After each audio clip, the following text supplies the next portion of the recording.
Alors là, on va parler un peu plus finalement de littérature, parce qu'un des points qui est revenu, c'est que ça s'appelait roman. Et qu'un certain nombre d'architectes ont quand même des difficultés avec le roman. Ils voudraient que ce soit du vrai, qu'il n'y ait pas de faux noms, qu'on reconnaisse les personnages et que ce soit totalement objectif. Alors qu'en fait, c'est quand même annoncé dès la couverture. Et c'est vrai que là, le dialogue littéraire-architecte, vu du fond de la salle, parfois c'était un peu délicat sur cette question même de la fiction, finalement. De ce qu'une fiction fait à partir du réel et de ce qu'une fiction peut apporter au réel. C'est-à-dire, effectivement, comme l'a dit Pierre Mansart, un grand récit, un récit auquel on puisse adhérer, un récit qui puisse fédérer et qui puisse faire territoire tout autant que les infrastructures. Et c'est vrai que ce qui frappe dans un regard plus littéraire, c'est la constitution d'un récit-territoire ou d'un territoire-récit. Et on a là deux invités, donc Luis Fernandez, qui est Twitter. Alors il envoie beaucoup d'images. Oh pardon, Léonard. Mais il se ressemble un peu quand même. Hein. Bon alors, Léonard Billot, qui est critique littéraire, ça tombe bien, on va pouvoir parler de littérature, qui a œuvré à Libération, qui a même parlé de la chick-lit dans Vanity Fair, la littérature pour les jeunes filles, qui maintenant est donc critique aux Inrocks et qui est sensible à la dimension géographique, à l'arrière-plan géographique des romans, puisqu'il a pu parler aussi bien de romans entièrement centrés sur des cités, que de romans dans ce que Guy Lui appellerait la périphérie abandonnée. Donc tout à fait bienvenue pour parler du Grand Paris. Mehdi Zenab, à ma gauche, que je reconnais aisément parce qu'il a été chanteur et que donc son visage est familier. Il est également architecte, formé à Nancy, et venu ensuite en région parisienne et appliquant à l'architecture ses grands talents de dessinateur. On aura l'occasion d'en reparler. Et puis, Luis Fernandez, cette fois-ci, c'est bien lui. Je le disais, Twitter, on voit des images de Luis Fernandez derrière moi, qui envoie tout un tas de représentations imaginaires ou de photographies de la modernité un peu dure de la périphérie, et puis qui a produit ce blog Osmanatan, dans lequel il greffe des architectures de Manhattan sur le tissu de Paris, avec, on va en reparler, mais avec un degré de crédibilité assez étonnant. Donc, je crois qu'on peut d'abord commencer par parler de romans, de fiction, voire de complot. Parce qu'après tout, Fredric Jameson, le grand critique littéraire, disait que le complot était en quelque sorte la fiction de notre temps. La fiction du monde dont les architectes ont parlé, des réseaux infinis qu'on ne peut pas capter, de la gouvernance totalement explosée, et qui supposait qu'un regard qui voulait donner sens à une structure aussi grande que le Grand Paris était obligé de supposer du complot, et dans le livre de l'exhiber, parce qu'il y a quand même un grand humour dans ces complots de Machelin assez délirants, où il confond l'homme découpé en lamelles, le Christ, le torturé de bataille, dans une histoire totalement délirante. Le complot pourrait être une bonne idée pour une saisie du sens qui connaisse finalement ses limites, qui offre une perception partagée du territoire sans la figer finalement définitivement. Alors, je me tourne vers Léonard Billot. Bonjour. Qui, je crois, n'a pas encore fait de compte-rendu dans les Inrocks et qui va donc pouvoir nous le faire en direct. J'ai pas pu faire de compte-rendu dans les Inrocks parce que Nelly Capriolan, qui est rédac chef des livres, l'a fait très bien et je ne pouvais pas le faire. Faire un résumé du livre, ce serait... Je crois que vous en avez déjà parlé, donc je peux peut-être commencer par donner mon avis. Moi, j'avais lu le premier roman d'Aurélien qui s'appelait La théorie de l'information. Et effectivement, vous en avez parlé dans l'introduction, j'ai l'habitude dans les Inrocks et dans d'autres supports de traiter de littérature qui parle parfois des villes et souvent des périphéries des villes. Et je crois qu'il y a quelque chose qui m'intéresse, en tout cas en littérature, c'est la manière dont le territoire influence le langage et dont les écrivains créent créer des formes langagières à partir des territoires qu'ils observent, à partir des territoires dont ils viennent. Alors là, effectivement, et je pense qu'il y a quelque chose avec Aurélien Bélanger, c'est ce que j'ai remarqué, moi, la première chose qui m'a frappé dans le Grand Paris, c'est la manière dont les phrases sont structurées, même on voit Aurélien Bélanger utilise beaucoup de virgules, il antécède beaucoup de propositions, etc. Et il y a quelque chose de l'architecte finalement dans la manière dont il crée de la littérature et dans la manière dont il bâtit ses œuvres. Alors pour revenir sur le lien entre le territoire et la littérature, c'est assez marrant de voir, et je crois qu'Aurélien en parle d'ailleurs dans le livre, il y a évidemment un lien entre le langage, l'aménagement du territoire et le territoire. Je pense qu'en fait on a besoin d'un langage pour pouvoir se donner les moyens d'aménager un territoire et qu'ensuite le territoire crée et développe des langages. C'est assez clair. Alors vous en parliez un petit peu, pour faire des parallèles, pour créer des parallèles littéraires, j'ai effectivement lu il n'y a pas très longtemps un livre qui s'appelle La fabrique de la guerre civile et qui parle d'une cité qui a été écrite par un type super qui s'appelle Charles Robinson et qui parle d'une cité imaginaire et dont il imagine les 1000 voix des différents habitants qui habitent dedans. Il y a à la fois la voix de certains urbanistes, puisqu'il donne aussi la voix aux urbanistes, mais il donne aussi la voix aux gens qui habitent dans ce territoire. Et c'est assez amusant et assez formidable, en fait, pour un critique littéraire, de voir, ou même pour un lecteur lambda, de voir comment la langue, comment les pratiques de la langue évoluent. Et voilà. Oui, c'est assez étonnant la manière dont il fantasme, par exemple, sur le Grand 8. Hein. La manière dont il essaye de donner sens à cette infrastructure nouvelle qui devient en gros, alors je ne sais pas, Aurélien, ce que tu en diras, mais qui devient en gros le signe de l'infini de la religion moderne. Oui, le cercle de Pascal, le cercle dont le centre est partout, la circonférence nulle part. Et puis sinon, très prosaïquement, j'avais découvert que les compagnies pétrolières avaient la capacité de faire des forages directionnels circulaires. Et c'était amusant d'imaginer que le Grand Paris était une sorte de puits de pétrole où on allait chercher l'énergie là où elle était, de façon complètement souterraine comme ça. En fait, c'est ce genre de théorie comme TVK, moi j'apprécie particulièrement, c'est-à-dire qu'ils font à la fois qu'ils révèlent le réel et qui en font totalement décoller. Et c'est quand même une des caractéristiques, je ne sais pas si vous en serez d'accord, du livre, que de convoquer tout un grand savoir qui à la fois est très objectif et totalement délirant. Comme par exemple, alors je reviens sur L'homme coupé en morceaux, Joseph Jarganon, c'est ça? Voilà, tu vas peut-être nous le résumer. C'est un condamné à mort américain qui a accepté d'être coupé en tranches, congelé, coupé en tranches d'1 millimètre, scanné, et suite à ça, on a fait la première reconstitution complète du corps humain.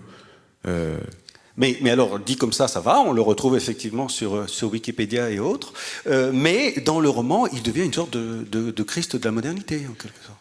Le personnage qui le met en scène, qui s'appelle Machelin, qui est le fameux professeur de sciences politiques qui formera mon personnage principal à l'urbanisme, et un grand problème avec Michel Foucault. En fait, il essaie d'être meilleur que Michel Foucault. Donc là où Michel Foucault a trouvé Damien, le supplice de Damien, l'ouverture des mots et des choses, lui il trouve un supplice encore meilleur, avec l'idée que dans cette espèce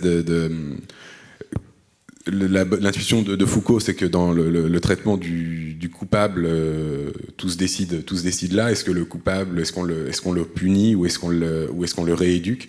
Et lui, il imagine que Paul Jernigan, en acceptant de donner son corps pour servir d'objet d'étude terminale du corps humain, devient en lui-même l'homme médicament. Il a à la fois fait le crime, mais il devient une sorte de super médicament, à savoir la planche anatomique ultime.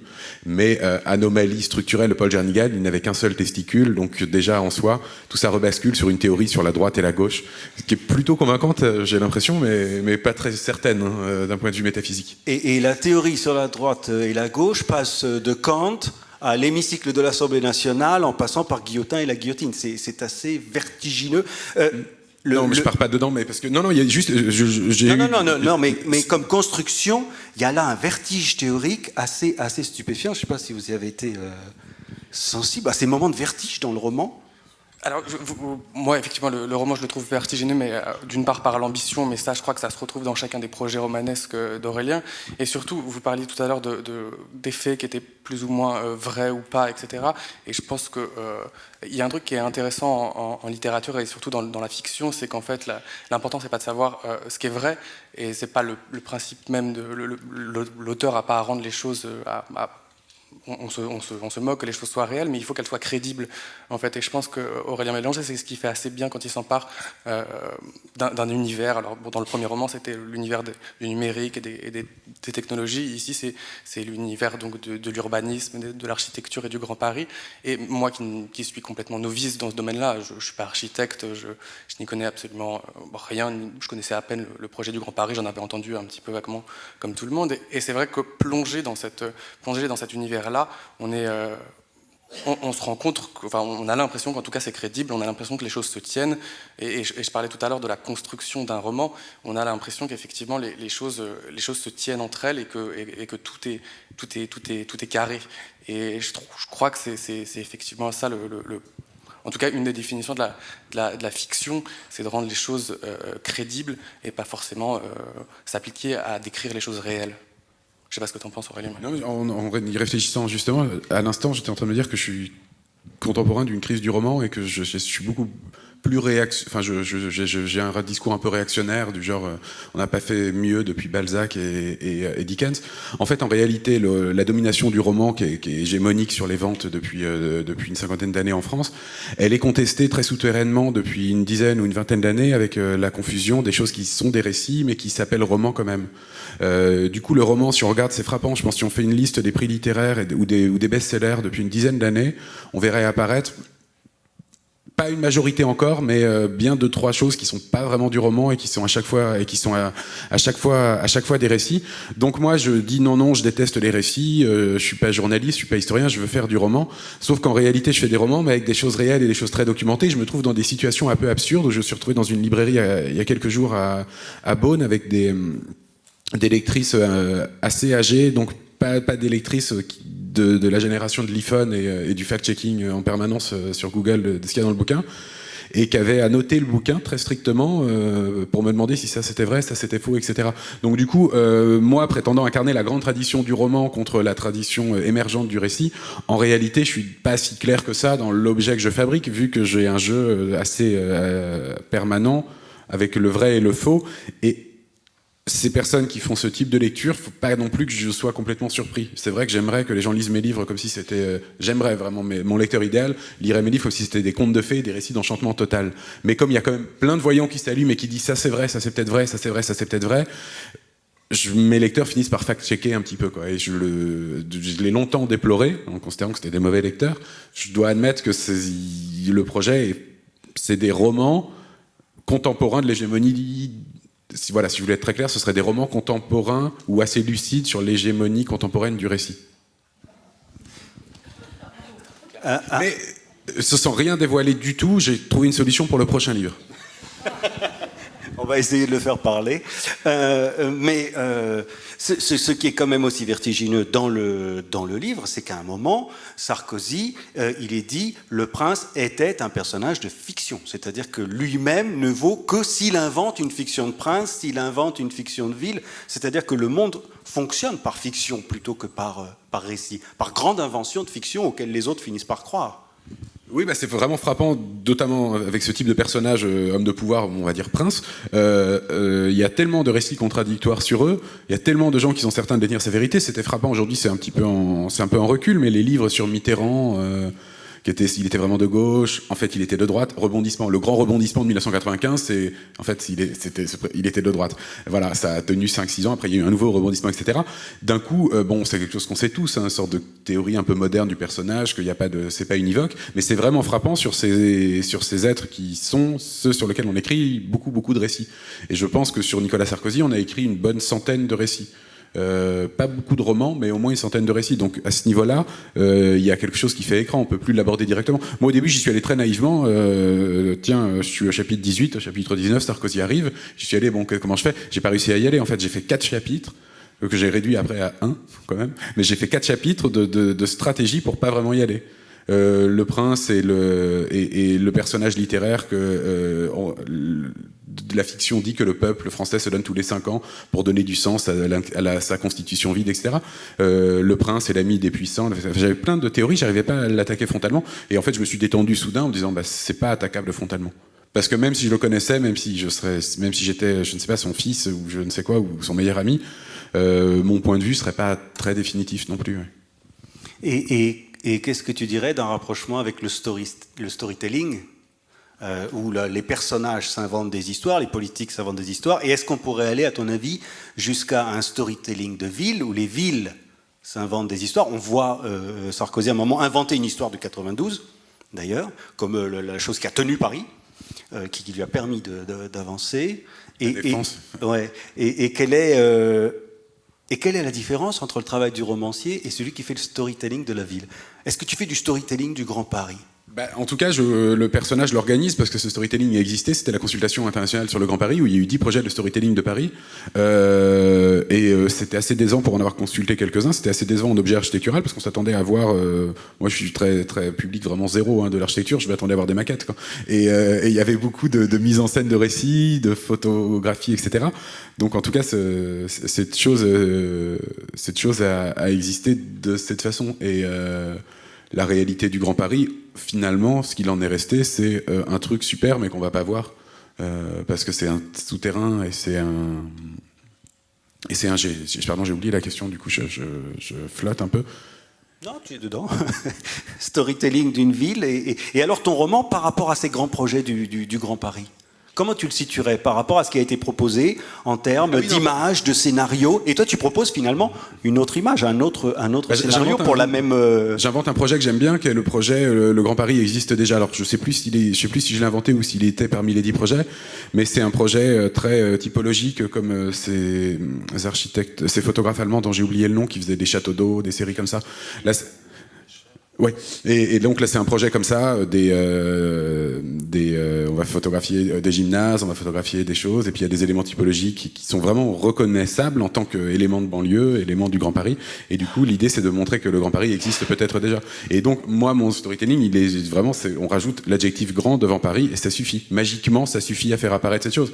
Et on voit c'est quelque chose de l'ordre d'un état d'esprit, le personnage principal a une discussion un peu venimeuse avec sa compagne à un moment, et elle lui dit, alors qu'il a connu les grandes années du pouvoir, qu'il est un peu ringard avec son scooter et qu'il a échoué à être un vrai homme de réseau, et qu'elle le traite soudain de banlieusard parce qu'il venait de la trouver un peu provinciale parce qu'elle venait de Compiègne. Et soudain, ce terme de banlieusard, soudain, devient une révélation. Il se sent extrêmement à l'aise sur ce... Il se dit, en fait, il a un habitus de banlieusard, et en fait, c'est un habitus de grand parisien, et ça va beaucoup mieux. Donc, ces aspects de la même chose, mais sous un angle très légèrement différent, m'intéresse. Ouais. D'ailleurs, pour revenir à sa conversion finale, c'est ça qui est joli dans les conversions, c'est pas le rafraîchissement total du monde, c'est le monde en totalité, mais qui aurait subi un changement, qui aurait tourné sur lui-même pour revenir identique, mais modifié. C'est là, je crois, que ça rejoint le plus le travail de Mehdi Zanad, c'est-à-dire cette révélation d'un Grand Paris qui finalement existe déjà. Alors il y a un moment dans le roman où le personnage se demande ce qu'il a fait. Est-ce qu'il a vraiment créé le Grand Paris? Est-ce qu'il n'a rien créé? Est-ce qu'il est dans une pure illusion? Et c'est peut-être un sentiment qu'ont pu avoir les architectes d'ailleurs de la consultation. Qu'est-ce qu'ils avaient fait exactement alors qu'on a suivi une 11e piste qui n'était pas prévue? À quoi ont servi leurs images, l'espèce de grand théâtre du Grand Paris avant la réalisation? Et c'est peut-être le sentiment qu'on a tous eu, puisqu'on a tous pris l'adjectif joyeusement. Ah, nous sommes dans le Grand Paris, et qu'on n'a rien vu de changer. Il a fallu tout revoir, finalement, tout transmuter pour le faire naître, le faire apparaître. Voir accepter le caractère esthétiquement décevant. Pour revenir à Mehdi, moi j'avais pensé à toi par rapport au... et à un moment, il se perd dans Nanterre, et Nanterre, il est un endroit de Nanterre, pas le Nanterre un peu moderne qu'on connaît, mais le Nanterre où tout est un peu décevant, où il y a des immeubles haussmanniens et au bord il y a des crénelages parce qu'on n'a jamais construit l'immeuble haussmannien qui allait à côté, où ça se rabaissait comme ça. Et c'était cet aspect un peu chaotique de la ville de banlieue, mais en fait il suffit d'une opération, en l'occurrence des dessins par exemple, une opération magique pour que ce chaotique apparaisse soudain comme définissant une esthétique assez stable et assez complète. Ouais. Effectivement, je crois que c'est une bonne définition du travail de Mehdi, qui commence à Montreuil. Oui, on n'a pas vu d'image là avant, mais il y a l'objet. Enfin, on a vu des gravures en fait, mais le travail sur Montreuil, c'est un petit carnet. Je sais pas si elles existent ici, mais normalement oui. Donc c'est une déambulation dans la ville, mais un peu similaire à l'expérience du vélo d'Aurélien, qui est une découverte totalement vierge, donc à l'occasion d'un déménagement à Montreuil, donc une ville que je connaissais pas, et puis une espèce d'émerveillement de choses banales, et plutôt un émerveillement de l'agencement des volumes dans les rues et des creux qui peuvent être créés dans ces éléments qui sont plutôt bas, quoi, qui font penser à disons des rues un petit peu tordues peut-être de Bucarest ou des villes un peu de pays de l'Est.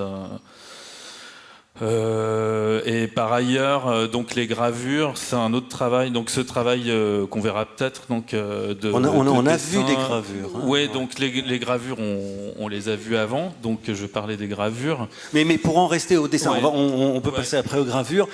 Et sur le rapport dessin parcours à vélo, il y a quand même aussi toute une question de rythme, quoi. Moi, je suis frappé. Il y a quelques vidéos qui te montrent sur le net en train de dessiner. Ça prend un temps fou. On voit les gens passer, c'est-à-dire qu'il y a un arrêt. Alors je pense à la phrase de Flaubert qui a été citée tout à l'heure par les TVK. Pour trouver de la beauté à quelque chose, il faut le regarder longtemps. Ça sonne pas comme du Flaubert, mais le sens y est à peu près. Et je me demandais ce que ces différentes finalement jeux sur la vitesse, sur le temps faisaient à la ville. C'est pas pareil de s'arrêter 4 heures devant une rue, d'y passer en vélo, d'y passer à pied. On n'a pas du tout les mêmes sensations dans les mêmes endroits. C'est ça qu'on en a parlé l'autre jour. Moi, j'ai traversé il y a 2 semaines, un dimanche successivement, Sarcelles et Villiers-le-Bel à vélo. Et on a une vision du plan masse sublime, c'est merveilleux. C'est vrai que si j'y avais marché, ça aurait été un tout petit peu moins beau, mais en le traversant comme ça, on se voit à quel point c'est super bien construit, les barres sont toutes belles, surtout Sarcelles, et puis on voit vraiment l'alignement parfait, comme un flash de vélo. Donc là, en l'occurrence, le dessin, c'est plutôt l'inverse dans la durée. Oui, donc en ce qui concerne Montreuil, donc qui sont des vues que je fais dans un petit carnet Moleskine pendant 4 heures, 5 heures en position debout pour être à hauteur du promeneur. Là, il y a une temporalité qui est pas habituelle, quoi. On reste au même endroit. Pendant un peu comme un SDF, je pense que ce serait les seuls, ou un vendeur de fruits ambulant, voilà, quelqu'un qui serait à un endroit précis et qui assisterait à des scènes, donc par exemple des conversations que je suis pas censé entendre, ou des gens qui m'interpellent, ou qui font des remarques sur mes dessins, qui reconnaissent l'appartement où ils habitent en voyant une petite fenêtre, et la gravure. Donc là, c'est regarder le réel très très intensément et voir comment il évolue avec la course du soleil. Donc ça, une photo peut pas le capter parce que sur 4 heures ou plus, donc il y a des volumes qui apparaissent en fonction du déplacement des ombres. Donc ça, c'est vraiment impossible. Peut-être on peut avoir ça avec un daguerréotype où on a un petit peu cette sensation de traits qui s'incrustent. Et la gravure, en fait, c'est je prends une photo et je regarde la photo très très longtemps. Donc là, je suis dans un décryptage d'images, et c'est complètement différent parce que ça bouge pas autour. Et là, j'essaye de lire des signes dans donc les gravures. C'est ce qu'on a vu dans les premières images. Donc très très sombre, voilà, des ambiances plutôt nocturnes. Et là, c'est complètement différent. Donc je rentre dans un document figé, et c'est là où j'ai reconnu des choses, des obsessions que j'avais en faisant ce travail de gravure avec le Grand Paris. C'est la lecture en filigrane de choses mystérieuses qu'on voit pas. Alors par exemple, quand je prends une photo, même si l'ambiance finale est nocturne, je l'éclaircis sur Photoshop pour voir ce que je vois pas dans ma photo de nuit, quoi. Donc il y a des signes qui apparaissent, des surprises, et après je les recouvre de noir. Donc je redonne le mystère à l'image. Et moi, j'ai lu dans le livre d'Aurélien, j'ai lu des choses qui me faisaient penser à Lovecraft, à des trucs un petit peu mystérieux, des caves. Ce personnage qu'on retrouve qui fait du jogging et puis et le héros aperçoit ses chaussures en forme de doigts de pied. Là, il y avait un magasin qui vendait ça près d'Odéon, je me rappelle. Ouais. Donc, il est avenue de la République. Mais ah ouais, voilà, d'accord. C'est fascinant. Ces chaussures aux doigts de pied. Donc tout ça. Bon, moi, mes paysages sont pas habités, voilà, donc c'est ça. Alors là, on n'est pas en banlieue, mais toute la série, il y a une grande partie dans le 93, donc ça, c'est les orgues de Flandre. Là, on est à Pantin, donc c'est le CND. Voilà, donc là, il y a trouvé un rebord de trottoir beau. Enfin, ça fait partie de ce que j'aime voir, quoi. C'est un peu ce que disait l'agence TVK tout à l'heure, de trouver beau des choses qu'on peut trouver moches, quoi, a priori. Et en fait, si, c'est vrai, quand on fixe longtemps quelque chose, et puis là, c'est pas un objet totalement inanimé, il y a le hors-champ, il y a d'autres choses. On peut voir, par exemple, là, dans la cité Curiale, des tours aztèques. Là, c'est Montreuil, depuis mon balcon. Donc là, il y a des parties qui sont immergées dans le noir, et des points. Donc on vient poser des points de lumière à certains endroits. Donc tout d'un coup, là, c'est le port de Clichy.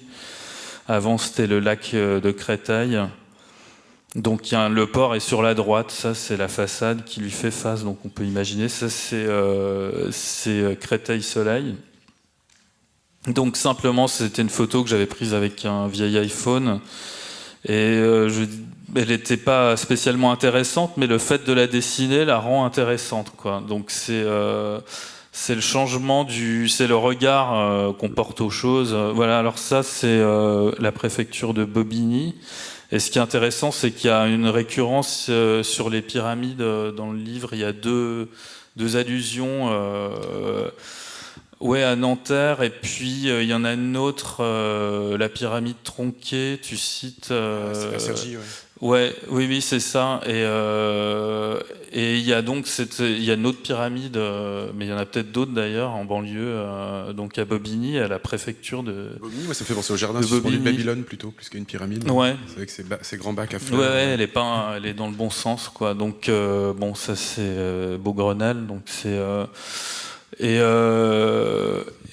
donc à un moment aussi, donc la première gravure de la série, c'est la gravure d'un projet que j'avais dessiné d'un concours gagné de Louis Paillard du côté de Nanterre, et je crois que tu en parles à un moment du projet d'habiter la Défense, et c'est justement une tour de logement et d'appartements en accession, et donc ce truc est en train de sortir de terre là en ce moment, et ce dessin je l'ai fait il y a 3 ans, et c'est assez marrant parce qu'en plus on voit la tour sur le dessin, donc qui est le premier de la série. Je sais pas si on peut éventuellement le remettre, mais on voit la tour dans laquelle habite le personnage au lointain, derrière l'arche. Oui, c'est ça, on l'aperçoit sur la gravure. Donc j'ai retrouvé des trucs que j'ai dessinés. C'est dommage que j'ai pas fait la pyramide inversée, mais c'était dans mes projets, voilà. Donc. Mais c'est vrai que les deux, finalement, si on veut prendre le vocabulaire de la photo, révèlent, quoi, des paysages du Grand Paris, des architectures du Grand Paris. Et en quelque sorte, on peut se demander si les artistes et les écrivains ne construisent pas le Grand Paris autant finalement, que les architectes. C'est-à-dire dans quelle mesure ils le donnent à voir et ils le donnent à partager. Parce que le Grand Paris, c'est d'abord des gens qui se sentent faire partie d'un même espace et qui s'y reconnaissent. Oui, non, mais ce que vous disiez aussi, ça m'interpelle sur le blow-up ou l'idée aussi de révéler donc le grain et l'agrandissement. Et puis justement, ça c'est des gravures à l'aquatinte. Et il y a un grain qui est déposé, qui est un grain de résine et qui rappelle le grain d'argent de la photo, quoi. C'est une multitude de petits points qui créent les valeurs de gris. Ce qui est frappant aussi, c'est quand même l'usage justement de la gravure pour ces bâtiments-là, parce qu'on est habitué à voir en gravure la Rome ancienne, la Rome en ruine. On a l'impression d'un Piranèse qui viendrait, mais pas pour saisir l'Antiquité, mais pour saisir ce qui vient juste de naître, ce qui n'est pas vieux. Ces bâtiments, ils sont pas anciens. Et c'est vrai que le décalage entre la nouveauté impliquée par les immeubles et le caractère ancien du médium, finalement, crée un effet de défamiliarisation assez fort et qui les donne à voir. Là aussi, il y a une temporalité vraiment différente dans ces images. On a deux sentiments très contradictoires qui font la beauté des images, à mon avis. C'est quelque chose qu'on peut vraiment faire, je pense, aujourd'hui, parce qu'on est encore relativement contemporain de ce type d'architecture. C'est traiter la modernité comme un archaïsme et traiter... Et voir tout ce qu'on a le plus mis en avant fait qu'on est une sorte de peuple premier des villes et traiter surtout que je pense, enfin c'est un peu mon obsession, mais je pense qu'en termes de forme architecturale, ce genre de structure c'est aussi important que la grammaire classique de l'architecture avec les colonnes, les frontons, etc. Il y a eu en fait deux grands, et je mets même à un moment, il y avait une partie polémique dans le bouquin que j'ai enlevé. Je dis que le gothique, à moins de faire des cités spatiales en apesanteur, c'est à peu près nul, c'est pas très intéressant. Qu'en fait les deux grands moments de l'architecture, en termes d'invention de structure, c'est l'architecture grecque et l'architecture moderne. Donc c'est intéressant de se rendre compte qu'on est déjà un peu les enfants de quelque chose qui est appelé à durer 2000 ans et qu'on peut le voir comme quelque chose de très très ancien déjà. Mais qu'on ne voit plus. Parce que finalement, le but, c'est quand même aussi de le donner à voir, quoi. On est au moment, ça revient lentement, mais on est au moment de désamour. Ouais. Mais c'est marrant parce que justement, on revient sur la discussion sur la fiction. Finalement, c'est le décalage du médium, décalage de la fiction qui permet de voir ce qui sinon... Et d'ailleurs, tu produis des photographies. Tu as un compte Twitter où il y a effectivement des photographies de paysages Ouais, mais c'est plus compliqué parce qu'il y a toujours des gens qui passent, des voitures mal garées, des poteaux, donc c'est moins pur. Alors que lui rend la vie totalement fantomatique parce qu'il ne peut pas dessiner quelqu'un sur 4 heures. Non, donc je sais pas, une nouvelle fois, est-ce que les images de Montreuil... C'est pas parce que les gravures c'est différent, je les fais chez moi donc je fais ce que je veux avec l'animation, les voitures. Mais donc je vais décrire un petit peu. Donc quand on est debout et qu'on dessine une rue, il y a forcément des choses qui gênent, il y a des voitures. Les gens ne gênent pas puisqu'ils sont mobiles.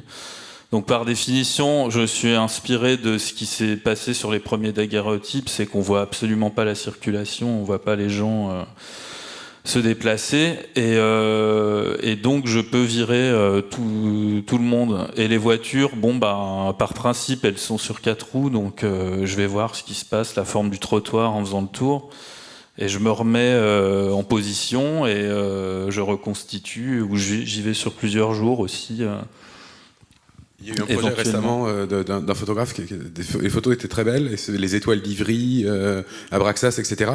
Mais ça m'agaçait, il mettait toujours quelqu'un dans le champ. Ouais. Je voyais l'idée de représenter qu'il y a des habitants, etc. Mais bon, ça va, il n'y a pas besoin de dire que des hommes vivent ici, on comprend que c'est fait pour ça. Quoi. Alors que Mehdi en fait un peu des dékiri, quoi, parce qu'il y a les voitures disparaissent, les gens disparaissent, les inscriptions disparaissent. Oui, alors ça c'est à la fois un geste un petit peu esthétique, parce que quand c'est sur un panneau de direction, on peut imaginer que c'est un reflet du soleil et que le panneau devient blanc.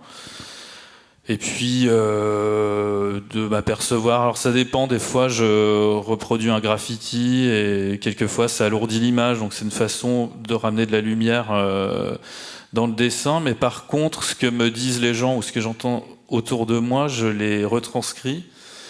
Et donc, c'est des inserts qui viennent à côté des dessins, qui sont les interventions. Donc, il y a une vie, mais qui est un peu de l'ordre d'une voix off, qui serait, enfin, les voix des habitants. Donc, il y a quand même, c'est quand même des dessins vivants, mais j'extrais ce qu'on voit d'habitude dans les carnets de croquis, donc le truc complètement pittoresque avec des gens qui se baladent. Des anoraks ou je sais pas quoi. Enfin, c'est une façon d'éviter ce truc et c'est vrai puisqu'il n'existe pas, on peut pas les figer. Donc ça pourrait aussi. Les textes sont comme des portraits, mais je pourrais aussi faire des vrais portraits à côté, quoi, qui pourraient être mis en regard. La différence aussi que je trouve frappante entre les dessins de Montreuil, qui sont à même la ville de Montreuil, et les gravures, c'est que les gravures s'attaquent finalement à des choses assez emblématiques. C'est-à-dire ce qui pourrait apparaître et qui recoupe le roman justement comme les possibles monuments du Grand Paris qui attendent leur devenir monument en quelque sorte. Ouais, j'ai reconnu...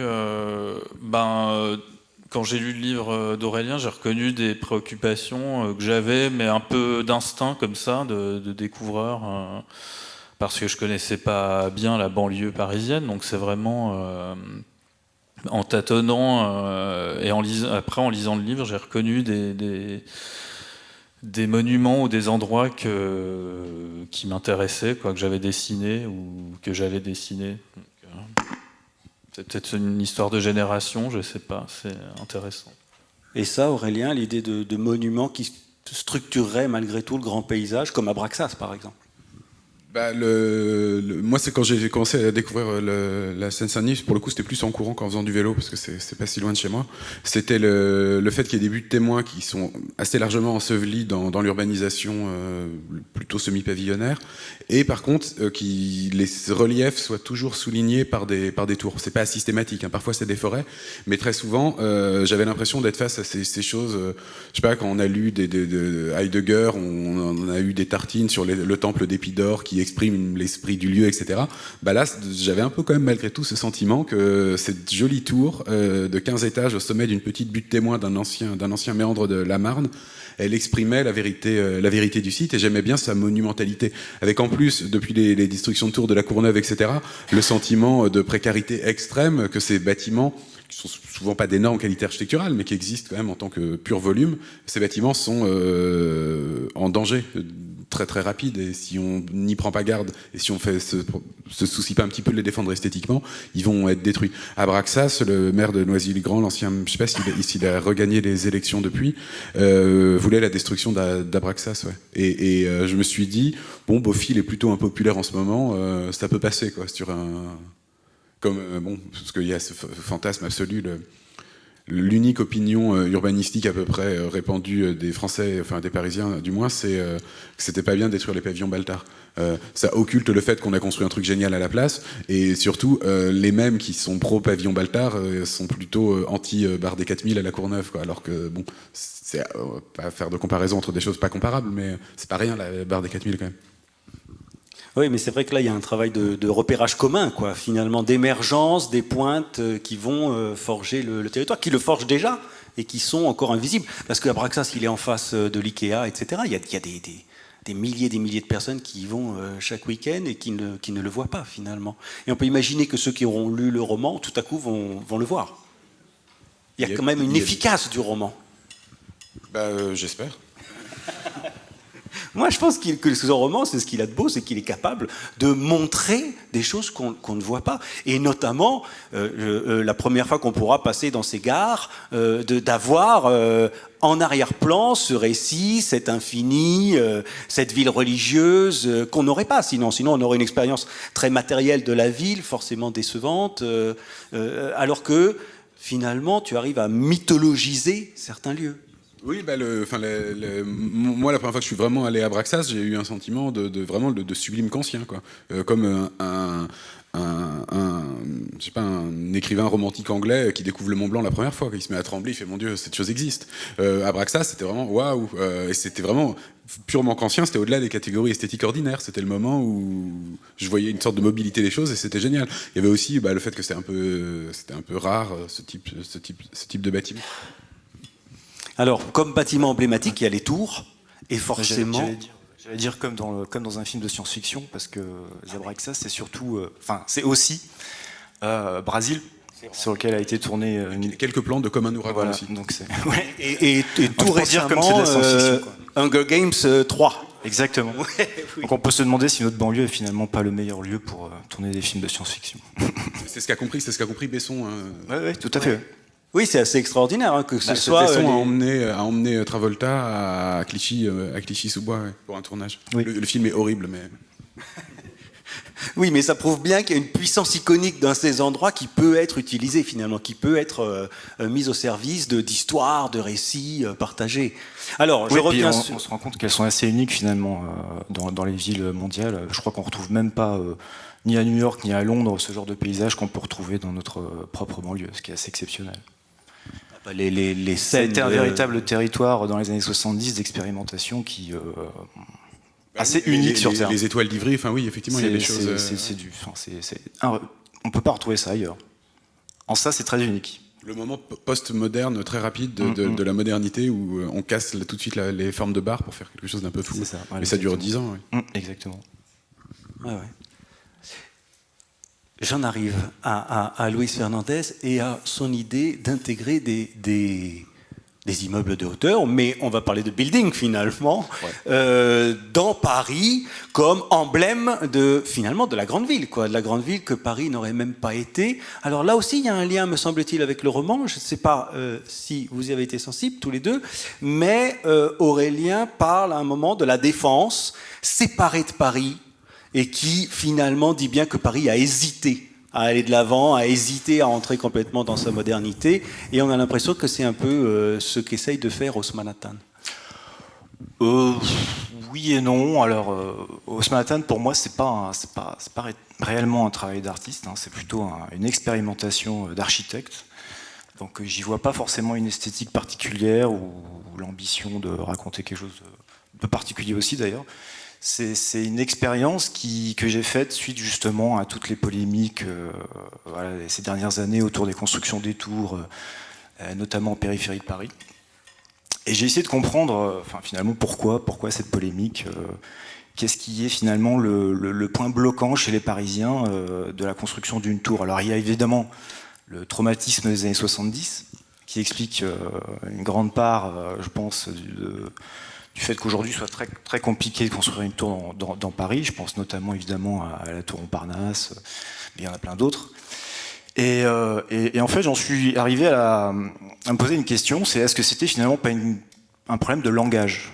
Est-ce que c'était réellement un problème de typologie, de hauteur, ou est-ce que c'était plus un problème de langage ? Et en fait, à partir de là, j'ai commencé j'ai eu l'idée de me replonger dans le temps d'Haussmann, dans la ville qui finalement est critiquée par quasiment personne. Tout le monde accepte cette ville aujourd'hui telle qu'elle est. C'est la quintessence de Paris.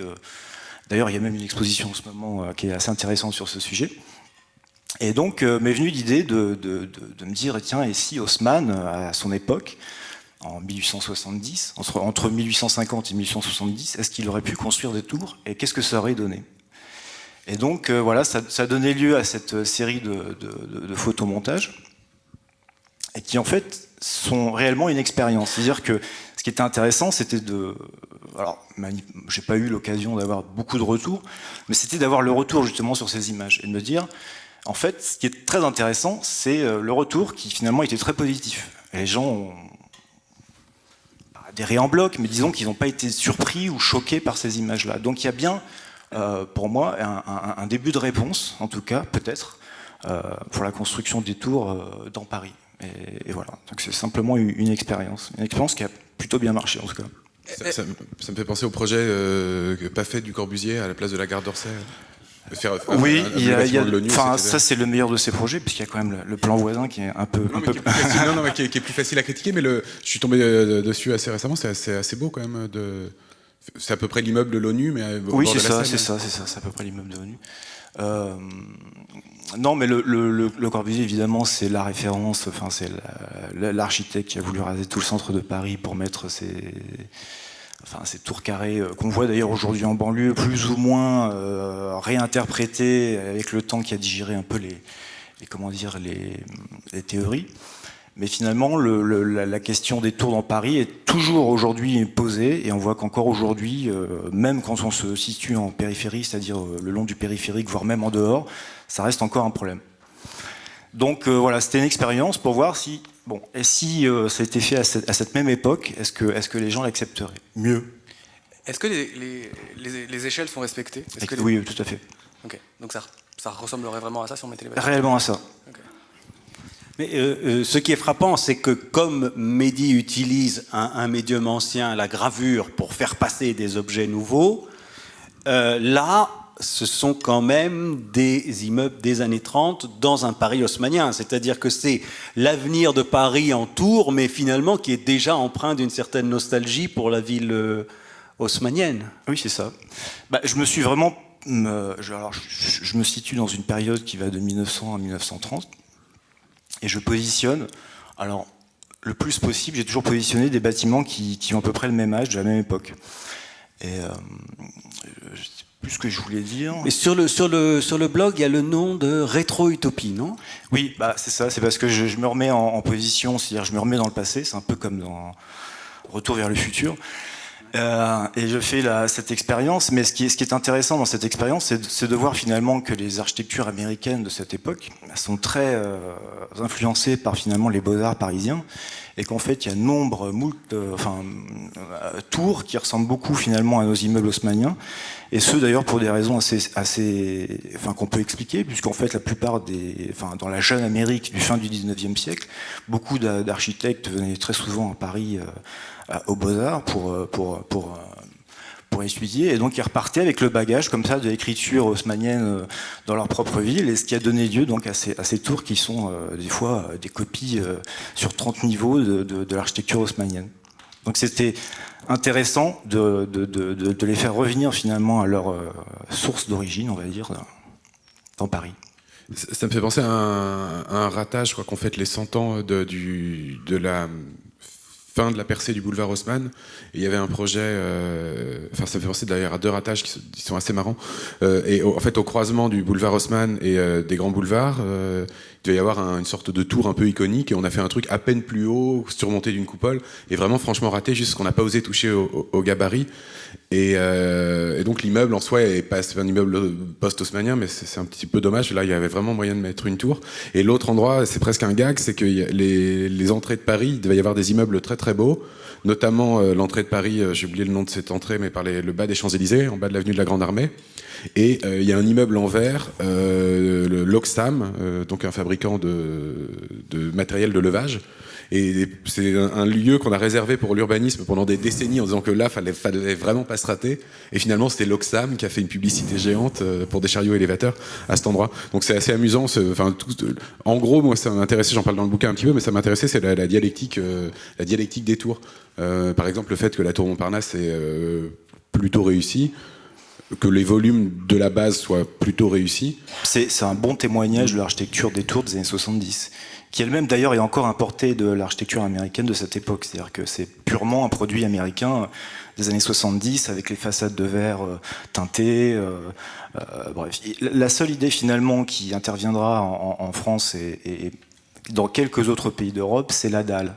C'est-à-dire que cette séparation entre les piétons et les voitures. Et c'est ce qui fait d'ailleurs toute l'originalité de quartiers comme Beaugrenelle ou les Olympiades, et évidemment de la Défense, et qui en même temps les rend particulièrement agressifs comparativement justement à ces villes américaines qui sont finalement beaucoup plus praticables aux piétons que ces dalles des Olympiades ou de Beaugrenelle, où finalement sont un peu isolés et un peu seuls. Alors que Mehdi a gravé, et toi tu parles des dalles de Cergy. Là il y a vraiment une même interrogation sur ces lieux. Les dalles de Cergy, j'ai l'impression que c'est un cas limite de dalles vraiment réussi, parce que j'ai très peu pratiqué en piéton, mais j'y suis allé à vélo et à pied. Et on a vraiment l'impression que tout ça se décolle, parce qu'il y a des petites passerelles piétonnes, un peu d'ailleurs comme à la Défense, autour de la Défense, ces passerelles piétonnes, tout ça est très fin, et c'est plutôt doux, ouais. Ce qui me frappe, moi, c'est l'endroit où elles apparaissent pour être crédibles, quoi. Parce qu'il y en a certaines qui sont des monuments qui montent. Bon, l'Arc de Triomphe monte, etc. Il y en a certaines qui, je les vois pas toutes. Hein. Il y en a certaines qui dialoguent avec la Tour Eiffel, avec des monuments existants. Et puis il y en a d'autres qui naissent dans les endroits déjà très urbanisés, c'est-à-dire qui sont vraiment des lieux d'impression de l'urbanisme, que ce soit l'urbanisme Henri IV à Place Dauphine, l'urbanisme Louis XV à la Concorde, l'urbanisme... Et on a l'impression que ces tours font apparaître ces lieux comme des promesses finalement non tenues, qui pourraient être poursuivies. C'est-à-dire qu'il y a des lieux dans Paris qui promettent un grand urbanisme qui pourrait se poursuivre. Je pense en termes benjaminiens, d'un moment de l'histoire comme promesse inaccomplie, mais qui peut toujours ressurgir. Revoir ces parties de Paris comme promesse possible. Je ne sais pas si la promesse de Paris, c'est de faire des tours. C'est pas moi qui les ai mises là. Hein. Mais non, après, j'ai effectivement essayé de diversifier l'emplacement de tours dans les quartiers de Paris pour montrer qu'en fait, ces tours sont possibles absolument partout. Et effectivement, de temps en temps, je les mets en scène, comme par exemple le Flatiron que j'ai mis au bout de l'île de la Cité, qui correspondait parfaitement bien. On a vraiment l'impression certaines fois comme qui remplace la place Dauphine, quoi, déjà. Exactement, qui vient presque terminer cet urbanisme. Mais effectivement, c'est ce que je disais tout à l'heure. Bon, là, c'est l'inverse. Mais c'est qu'on dirait que certaines tours étaient faites pour Paris et que finalement, elles auraient pu exister chez nous, dans cette ville. Léonard, tu veux? Oui, je voulais revenir 2 petites secondes sur ce que vous disiez tout à l'heure, et j'aimais bien l'idée que les artistes et les écrivains notamment façonnent aussi l'esthétique et l'image d'une ville. Et c'est vrai qu'en littérature, c'est assez clair. Il y a des grands écrivains qui sont liés à des villes. Il y a des dialogues comme ça qui marchent très bien. Je sais pas, je pense là à New York avec Paul Auster, à Los Angeles avec Bret Easton Ellis, et puis à Paris, il y a évidemment des auteurs comme Victor Hugo ou Balzac, et vous me demandiez tout à l'heure ce que j'avais pensé du Grand Paris d'Aurélien Mélanger, et ça y est, j'y ai pensé là. Et en fait, je l'ai surtout lu comme un grand roman balzacien, en fait. Je crois qu'on a souvent comparé Aurélien Mélanger à Houellebecq, lié Aurélien Mélanger à Houellebecq, et moi je trouve qu'il est dans cette tradition plutôt du grand roman balzacien, c'est-à-dire qu'il prend, d'ailleurs on le voit dans la manière dont le roman est orchestré. Il y a le premier chapitre, la première partie s'appelle l'apprentissage, je crois, le moment de l'apprentissage. Et en fait, c'est comme ces grands romans d'initiation. En fait, je trouve que ce personnage, le héros du Grand Paris, est un personnage balzacien dans le sens où on suit son initiation, on suit sa gloire, et puis on suit sa chute, comme dans les grands romans du 19e siècle. Et d'ailleurs, c'est assez marrant parce qu'il y a même quasiment des scènes que j'ai retrouvées de Balzac, et notamment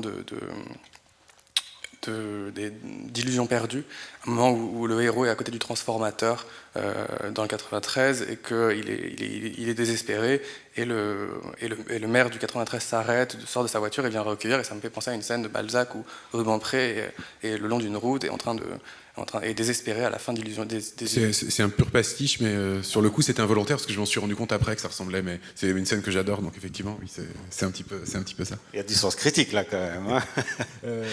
Non, moi je pense à un truc, des fois on me reproche de mettre de la documentation dans mes romans, et je suis tombé sur le chapitre des Misérables qui commence par regardez ce qu'ils font en Inde avec leurs excréments, ils les utilisent, etc. Et c'est le chapitre qui raconte une fuite dans les égouts de Paris, le grand égout qui correspond aujourd'hui à la rue de Provence, où Jean Valjean fuit par les égouts. Et au lieu d'y aller directement, il y a une petite adresse à la nation de Victor Hugo qui dit utilisez mieux vos boues humaines, etc. Et c'est une sorte de grand truc, alors qui est vraiment d'un niveau de hors-sujet total, quoi. Et c'est même, là pour le coup, un hors-sujet, c'est même pas assez connecté au roman, c'est juste tiens, beaucoup de gens vont lire Les Misérables, j'en profite pour glisser une idée comme ça, quoi. Oui, ça c'est frappant. La liberté qu'avaient les romanciers de mettre en scène le savoir également. Oui, non, puis en plus, non, mais ça m'amuse parce que mon personnage, c'est le lointain ancêtre de l'inventeur des égouts parisiens. Donc, rien de ce qui concerne les égouts de mes étrangers. Quoi. Alors, ce qui me frappe également quand je vois les images d'Osman Hatten, c'est finalement parfois la ressemblance qu'elles ont avec celle de la consultation du Grand Paris. Alors, je ne sais pas si tu les as vues, mais il y a quand même Central Park à la Courneuve. Là, il y a Central Park mis perpendiculairement à la Seine. Et puis, il y a quand même dans le Grand Paris, dans la consultation, une manhattanisation du XXe par Jean Nouvel, qui, au milieu des résidences, met des tours iconiques avec des pointes, etc. Et il essaye de donner une vision américaine du XXe. Et je suis très frappé à ce moment-là de la manière dont l'architecte, finalement, est... Alors, tu me dis que tu n'es pas artiste, mais architecte, mais la manière dont ces images se rencontrent, quoi, dans un imaginaire de Paris. Alors, quand j'ai inséré effectivement le Central Park en plein milieu de Paris, c'était effectivement une réponse au Central Park qui était prévu quelque part dans le nord. À la Courneuve. Ouais. Voilà, j'ai trouvé ça assez amusant. Donc j'ai effectivement remis le Central Park à sa place et ça marchait assez bien effectivement avec Osman Hatten, mais ça c'était plutôt assez rigolo. Mais d'une façon plus générale, oui, effectivement, aujourd'hui, on a tous tendance à... Enfin, disons que la tour reste l'objet suprême du XXe siècle et du XXIe siècle.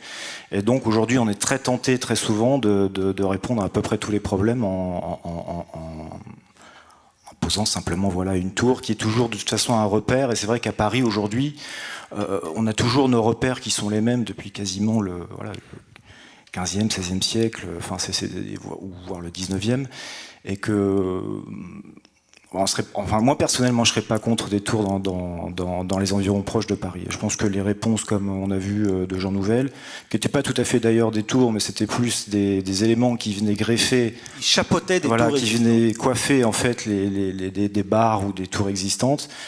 Je pense que ça peut être une réponse pertinente. Ouais. Mais en fait, on en voit naître des tours, là, actuellement, quand même. Oui, sauf qu'elles sont juste sur le périphérique. Oui. Et là aussi, il y a une question qui est posée par le roman. Alexandre Belgrand dit à un moment que les entrées de Paris doivent devenir des places du Grand Paris. J'ai piqué ça à une consultation architecturale sur le Grand Paris. Ouais, et il y a 2 jours, il y a un article du Monde qui disait qu'on était en train de créer des pôles partagés, et on citait les tours du haut de Nouvel, le tribunal de Renzo Piano.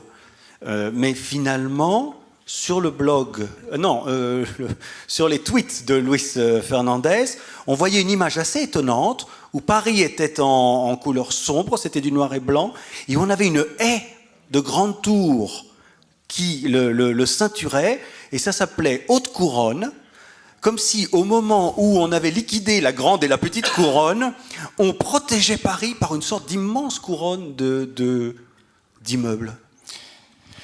En fait, la question que je posais en faisant ce photomontage, c'est aujourd'hui, il faut reconnaître que Paris est complètement verrouillé. C'est-à-dire qu'aujourd'hui, construire la moindre chose, c'est bien ce qu'on a vu dans les années précédentes, pendant la Tour Triangle, mais c'était aussi au moment où la Samaritaine était en train de se démolir.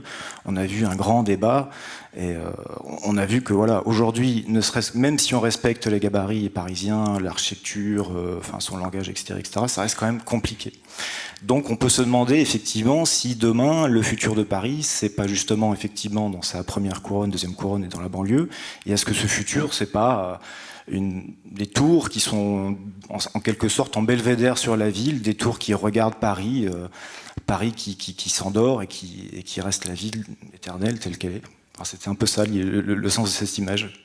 Et là, peut-être pas faux, on est peut-être pas loin encore. Moi je trouve que ça y ressemble de plus en plus, mais on est loin du Grand 8 du Grand Paris. On retrouve une image de forteresse. Oui, parce que j'analyse l'image qui vient quand je parle des enceintes successives, parce que mon personnage il fait un travail de thèse sur les enceintes successives.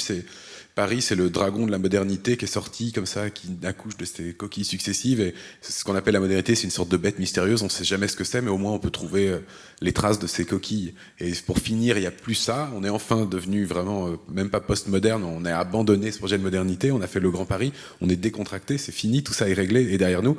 Mais c'est vrai qu'on refabrique de la coquille, quoi. C'est très frappant, ouais. Donc après, j'imagine que tout le monde se dit, faut réussir les parvis, parce qu'en fait, les tours, c'est pas important, personne n'y habite, ce qui est important, c'est les parvis, faut pas que ça soit venteux ni écrasant. Mais c'est vrai que c'est intriguant enfin, c'est intriguant oui et non, parce que on a le droit d'y construire, et il y a moyen, ça passe. On a vu comment la tour triangle est passée de façon assez magistrale, là, pour le coup, un vrai coup de force politique. Je sais pas si quelqu'un se souvient, mais c'est la seule fois de ma vie que j'ai regardé une retranscription du Conseil de Paris, parce que je m'étais intéressé à la tour triangle à un moment très fortement. Parce que quand je vais faire du vélo, c'est un lieu de rendez-vous, cet endroit-là. Donc bref. Et on a vu une sorte de putsch d'Anne Hidalgo, ce qui était très marrant, parce que la droite et les écologistes étaient associés pour bloquer le projet, mais ils l'avaient fait, je crois, pas à bulletin secret, mais à main levée, et elle avait dit que c'était un putsch, et elle avait rebloqué le truc, donc c'était amusant de se dire, là, pour une tour, il y a eu une vraie bataille. Et donc, en fait, c'est un très bon objet d'analyse, les tours. Il suffit de bien... Après, le problème, c'est que je ne sais pas si c'est plaisant à habiter. J'ai jamais habité dans une tour. J'ai l'impression, par exemple, moi non plus, il y a personne sur non, le mais par exemple, c'est un détail, mais j'aime bien prendre des escaliers. J'ai l'impression, par exemple, dans une tour, l'option n'existe même pas. C'est l'ascenseur. Mais on peut se demander s'il n'y a pas ce que tu décris comme ouverture finale de Paris n'a pas provoqué aussi une sorte de peur, quoi, de fantasme, où Paris se retrouve, où Paris se refait une forme.